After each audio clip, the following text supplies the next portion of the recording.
শাপলা চত্বরের গণহত্যায় যারা শহীদ হয়েছেন তাদের সবার রুহের মাগফিরাত কামনা করছি।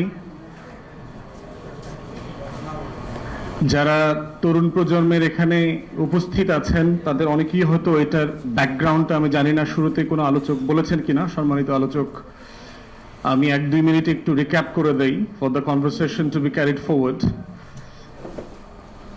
আওয়ামী লীগ সরকার 2011 সালে একটা নারী উন্নয়ন নীতিমালা করে। এই নীতিমালাটার অনেকগুলো প্রভিশন ছিল যেগুলো ইসলামের বেসিক প্রিন্সিপালের সাথে কন্ট্রাডিক্ট করে। হেফাজতের ওলামায়ে কেরাম এবং সারা বাংলাদেশেই যারা ইসলাম পছন্দ করা মানুষ ছিলেন তারা রাজনৈতিক প্ল্যাটফর্ম থেকে এটার প্রতিবাদ করেছেন এবং এই প্রতিবাদটা একটা পর্যায়ে প্রতিবাদ, কাউন্টার প্রতিবাদ, মিছিল, মিটিং, ওই সময়টাতে যারা মানে সচেতনভাবে খোঁজ খবর রাখতো তারা হয়তো খেয়াল করেছে 11, 12, 13 এবং তখন অনেকগুলো মিছিল মিটিং থেকে নারীদের অনেকগুলো প্রতিবাদ মিছিল ছিল।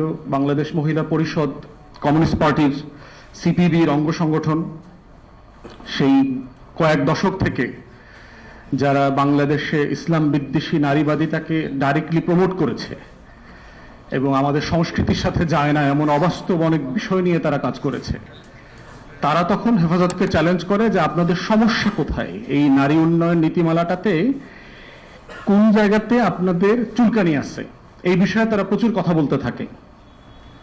তখন ওলামায়ে কেরামরা বসে হেফাজতের বিভিন্ন জায়গাতে এই 13 দফা একটা কাউন্টার বক্তব্য তৈরি করে যে কেন আমরা এই নারী উন্নয়ন নীতিমালা যেটা সরকার করেছে এটার সাথে দ্বিমত করছি। সেখান থেকে আসে হচ্ছে 13 দফা এবং এই 13 দফার সমর্থনে তখন হেফাজত হাটহাজারী থেকে, পটিয়া থেকে এবং আরো যত যত বড় বড় মসজিদ, মাদ্রাসা থেকে তারা প্রতিবাদ সমাবেশ করত এবং এরকম বহু ঘটনা ঘটেছে যে প্রথম হাটহাজারী থেকে যখন এই একটা প্রতিবাদ মিছিল বের হয় সেই মিছিলকে রক্তাক্ত করা হয়। অসংখ্য ভাই হাটহাজারীর যারা তরুণ ওলামায়ে কেরাম ছিলেন, ছাত্ররা ছিলেন, তারা আহত হয়েছে। আমার এখানে আমার দেশের ভাই যিনি আছেন ওনার এগুলো মনে থাকার কথা পরিষ্কার। এরপরে হচ্ছে কাউন্টার আরো প্রতিবাদ মিছিল, কাউন্টার মিছিল গ্রুপে গ্রুপে চলতে থাকে এবং তখন আমরা দেখেছি যে ঘাদানি যেই ভাষাগুলো ব্যবহার করত, শব্দগুলো নির্মূল, নিশ্চিহ্ন, হেফাজতকে নাই করে দেওয়া, হুজুরদেরকে দেখে নিব, এই ধরনের বহু বক্তব্য তখন, আমি দেশের বাইরে ছিলাম বাট তখন পত্রিকাতে আমি পড়েছি বলে আমার পরিষ্কার মনে আছে আর কি, যেই ভাষাগুলো আমরা 13-14তে শাহবাগ থেকে শুনেছি, একই ভাষা মহিলাদের সেই মহিলা পরিষদের সমাবেশগুলো থেকে। তো এই জায়গাটা হচ্ছে যে এই বাস্তবতাটা একটা বয়লিং পয়েন্টে সরকার নিতে অ্যালাউ করেছে।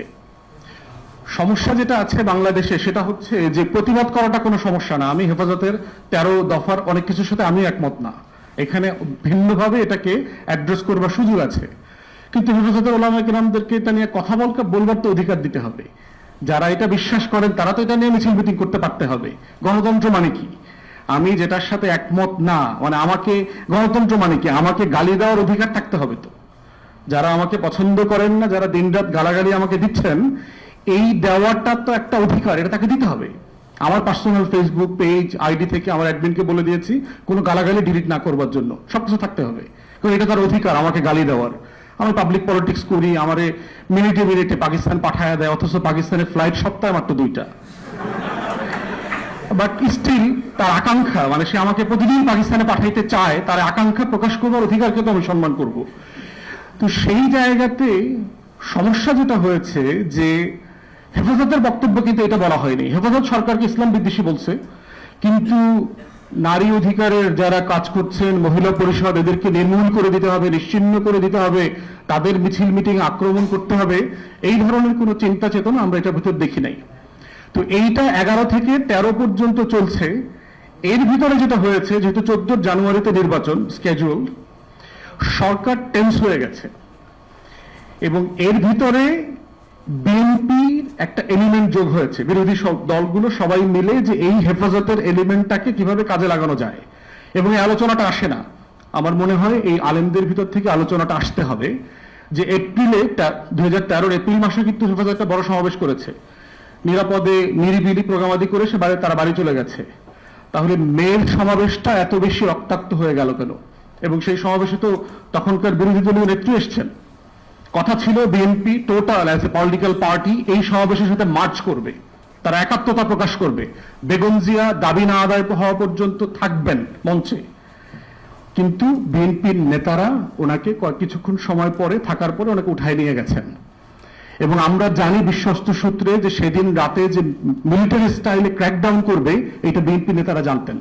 আমরা জানি এটা ওলামায়ে কেরামরাও জানে যে বিএনপির নেতারা এই জন্য ম্যাডাম জিয়াকে এখান থেকে উঠায় নিয়ে চলে গেছেন। তাহলে দেখেন, আপনি এখানে একদিন 2 দিন 3 দিন থাকার প্রিপারেশন নিয়ে আসছেন, দাবি দেওয়া অথবা হোয়াটএভার, আপনি সরকারের সাথে নেগোশিয়েট করবেন, চলে যাবেন এলাকা ছেড়ে। বিএনপির পলিটিক্যাল এলিমেন্টটা যোগ হওয়া এবং যোগ হওয়ার পরে সেটা কমিটমেন্ট মোতাবেক সে পর্যন্ত না থাকা, তখন সরকারকে প্রচন্ড রকম এম্পাওয়ার করছে যে ক্ষোভ, মানে হুজুরদেরকে পিটাইতে হবে, সাইজ করতে হবে, এর ভিতরে আবার যুদ্ধাপরাধীর সেই নামকাওয়াস্তে বিচার চলছে। মানে পুরো ফ্রেমটা চিন্তা করে দেখেন, শাহবাগ তৈরি হচ্ছে এবং শাহবাগ থেকে হুমকি দেওয়া হচ্ছে হুজুরদের দেখে নিবে। একটা হচ্ছে মহিলা পরিষদ, নারীবাদীদের হুমকি, এর সাথে আবার শাহবাগীদের অংশ যোগ হয়েছে, ইসলামপন্থীদের যুদ্ধাপরাধীদের বিচার টিচার এগুলো চলছে। সেই জায়গাতে দেখতে হবে যে কোন ফ্রেমে এই গণহত্যার সম্মতি বৈধতা তৈরি করবার জন্য সরকার কাজ করেছে, বয়ানটা কি ছিল। এবং একই ইন্টারন্যাশনালি দেখেন, এটা যখন ডোমেস্টিক ডিসকোর্স এই অবস্থায় চলছে, ইন্টারন্যাশনাল ডিসকোর্স হচ্ছে ওয়ার অন টেরর। সারা দুনিয়াতে 9/11-এর পর থেকে মুসলিম বিশ্বে এবং মুসলিমরা যেখানে মাইনরিটি আকারে জীবনযাপন করছেন পশ্চিমে এবং অন্যান্য দেশগুলোতে, সেখানে মুসলমানদের বিরুদ্ধে, ইসলামের বিরুদ্ধে অনন্তকালের যুদ্ধ, রাইজিং মুসলিম কান্ট্রিগুলোকে সাপ্রেস করে দেওয়া, নাই করে দেওয়া, সেই প্রি 9/11 প্ল্যান কিন্তু এগুলো। সেটা নিয়ে অন্য একদিন আলোচনা করব। তাহলে গ্লোবালি তখন ওয়ার অন টেররের ডিসকোর্স চলছে, যেই ডিসকোর্স দিয়ে আপনি যে কোনো দেশে ইসলামপন্থীদেরকে মৌলবাদী বানাইতে পারবেন, জঙ্গি বানাইতে পারবেন এবং তারপরে হত্যাযোগ্য করে ফেলতে পারবেন ইভেনচুয়ালি। এবং সেই হত্যাযোগ্যতা হয়ে যাওয়ার পরে তাকে হত্যা করবার পরে মানবাধিকারের প্রশ্নটা আসবে না, মত প্রকাশের স্বাধীনতার প্রশ্ন আসবে না। তাহলে ফ্রেমটা চিন্তা করেন, এই ফ্রেম না বুঝলে কিন্তু শুধু হেফাজত, হত্যার বিচার চাই, এটা চাই, সেটা চাই, এই ছোটখাটো জায়গাতে এটা থাকবে না। এটা একটা বড় ক্যানভাস আছে। এই বড় ক্যানভাসের ভিতরে রাখেন আমাদেরকে, ইসলামপন্থীদেরকে, দেশপ্রেমিক মানুষগুলোকে কিভাবে হত্যাযোগ্য করেছে। এবং শুধু হত্যাযোগ্য করে নাই, হত্যাযোগ্য করবার পরে এটা নিয়ে কথা বলাটাও মত প্রকাশের স্বাধীনতার ডেফিনেশনে ছিল না, যে আপনি এই হত্যা নিয়ে কথা বলতে পারবেন না। আপনি হত্যা নিয়ে কথা বললে আপনি গুণযোগ্য হয়ে যাবেন, আপনি প্রশ্রয়ের যোগ্য হয়ে যাবেন। অতএব সেই ক্যানভাসে হচ্ছে হেফাজতের গণহত্যা হয়েছে। এবং আমরা এর আগে বারবার বলেছি, আমার মনে আছে আমি দেশের বাইরে ছিলাম, আমি ইন্টারন্যাশনাল অনেকগুলো মিডিয়াতে তখন ইন্টারভিউ দিয়েছি এই ব্যাপারে, এবং আমি বলেছি একই কথা, যে আমি কোন পক্ষের সকল দাবির সাথে একমত না।